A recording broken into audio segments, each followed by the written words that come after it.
Welcome to the Fire and Earth podcast with your hosts, Jason Mefford and Kathy Gruber. Fire and Earth, giving you the keys to unlock your limitless potential.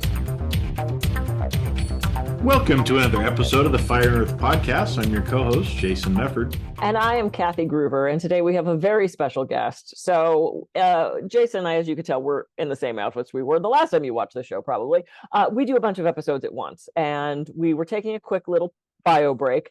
And I said, well, let's see if for the next one what pops into my head. And so I came back from the bathroom, and Jason said, well, what did you get from your break? And I said, ducks. Ducks. Because we have a duck-themed bathroom. We have little rubber ducks everywhere and one big rubber duck. And as I was doing my business in the bathroom, I was looking at this duck, which I just love. And it reminded me that ducks are sort of known for letting things go. Because if you've ever watched ducks fight, because, you know, what else do you have to do? You're just in a pond watching ducks fight. Yeah, who doesn't? But, you know, they go at each other, and then they swim away and they kind of go, and they just swim on their merry way. So they have this huge burst of fight or flight energy. And then as soon as that exchange is over, they just shake it off, like What's Her Face's song, and they just walk away.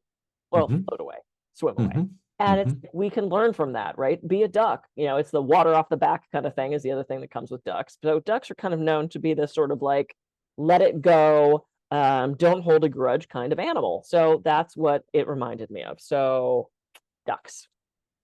Well, and it's interesting because it's not just ducks, but I'm glad we're talking about ducks because I have a couple of duck tie-ins here too. Using my hands like my gang signs. Oh yeah, I look like I'm a duck hunter right now from the Great White North. Oh yeah. But what's interesting is because, like you said, you know, they'll fight and then they shake their feathers and then they move on, right? And it's not just ducks that do that. A lot of birds do that, if you'll notice, but dogs do it too. Dogs shake. Yeah.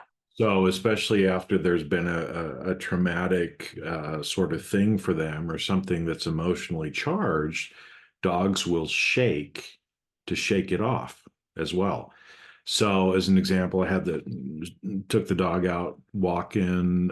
It was actually during the day, and we have these little things called javelinas here that are kind of like little boars, little wild boar pigs here in northern Arizona. And so he hates those things. He wants to go kill them anytime that he sniffs them around, right? And so usually they're out at night, so you don't really see them. But this one was out during the day that we saw, and he was just wanting to go at it. And again, they're not going to bother you if you don't bother them, right? And so I had to sit there and, I mean, all my might, because he's a 75-pound like beast, right? And he'd take that thing out, but I had to hold him, right?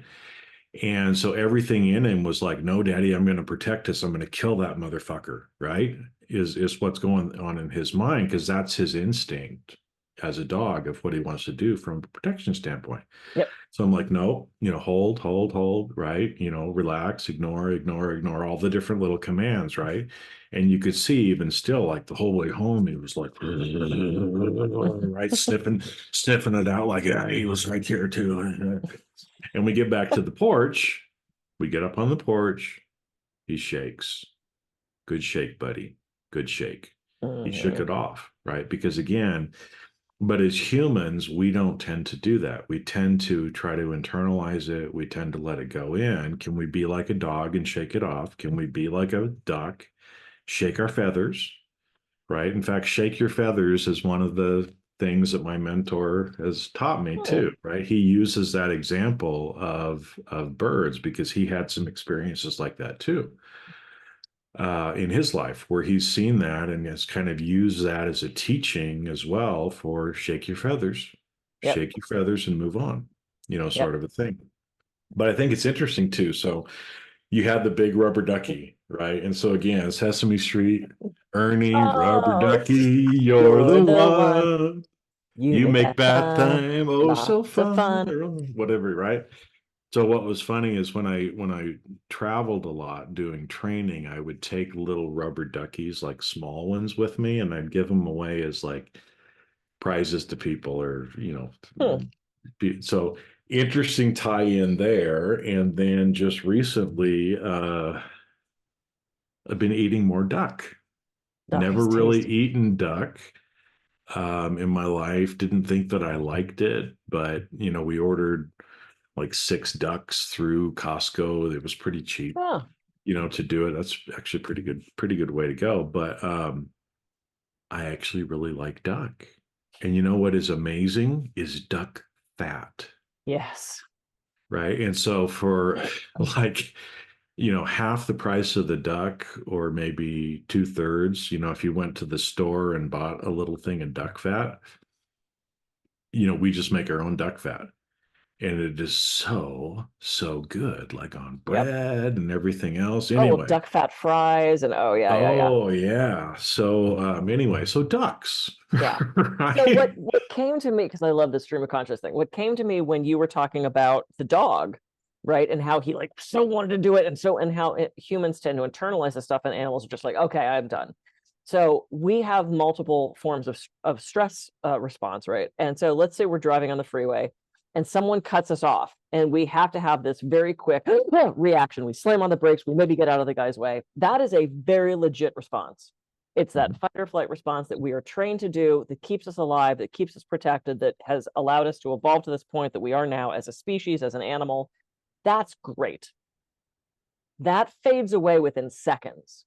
What does not fade away is the secondary response of, what a fucker, I'm gonna kill that guy, stupid asshole. And then you get to your location, you're like, just stick on the freeway, cut me off. And 2 days later, you're like, oh my God, you wouldn't believe what happened to me on the 101. And da-da-da. Our brain thinks we're still under threat if we keep having that conversation. The guy's not at home thinking about us. Why are we letting He somebody? probably doesn't even know that he did it. No, oh, well, I have a story about that. But it's like, yeah, I mean, why are we allowing this negativity to live rent free in our brain? Why are we continuing to hold on to this stuff? Because it's just doing us harm. It's not good for our well-being, our mental health, our emotional health, our spiritual health, our physical health. We are holding on to these things that we no longer need to hold on to. And so be like the duck or the dog, or just shake it off and be done with it. You don't need to hold on to that story. That is your choice. If you were Yeah. carrying around that story about what a dick the guy was on the freeway, that's 100% you. That is not the guy anymore. That is all you. And I encourage you to let it go, because the more you carry it around, it's not serving you. It's just going to make you sick. Mm-hmm. Well, and I've even started acting like an animal a little bit to Mm, help me through some of that. Is I'll actually do things like shake my head, yeah. right? Mhm. Let my cheeks go. Yeah. I'll do that as a way to kind of reset, do a hemispherical kind of shift, and let things go. I'll sometimes flap my arms like I'm a bird, Mhm. reminding myself to shake it off. Sometimes I'll take in a big deep breath and then just like everything I Mhm. can to just kind of let it go. So we can learn from the birds, we can learn from the dogs. It works. Okay. It works for dogs. I've been doing it now for, I don't know, a year or so. It actually works to Yep. do something as simple as shaking your head, or, it's a great way to kind of change conscious levels. It's a great way to get back to being Mhm. present. Yep. Right. Like sometimes when my mind has been going and I'm distant, and the person I'm with can tell that I'm distant and is like, come back to me. Mhm. I'll do one of those things. I'll like, shake my head, Mhm. and say some mantras, or I'll take a deep breath and go, things like that. And it brings me back. And Right. so, again, you can let it go. You can be pissed about something like that for 2, 3, 4 days, or you can just shake it off. Yep. Yep. And if you're having trouble shaking it off, so I had an exchange with a potential client this week, and it was just stupid. Like it really pissed me off. I was very angry about this woman's reaction to what this very banal text message exchange, and I had to tell 2 or 3 people before I could let it go. I knew I had to just like speak it and get it out, to get it out of my, because my brain was like, why did this happen? This is so illogical. I had to let it, I had to get it out. And I knew I had to share it with somebody. So I told 3 people, And all three of them went, sounds like a crazy lady, which also validated my like disbelief that the whole thing happened. If you have to share it with somebody to get it out, to process it, that's one thing. If you're just using it as a bitch fest story and it's now your identity, right, of what this jerk did to you on the freeway, find a way to get that out and let it go. Yeah, exactly. It's not serving you. Cool. All right, so go out, be a duck. Be a duck. Or a dog. And just shake it off. That does feel good. All right. I am Kathy Groover. I can be reached at kathygruver.com. And I am Jason Mefford. I can be reached at jasonmefford.com. So go out and have a great week, and we'll see you on the next episode of the Fire and Earth podcast. See ya. See ya.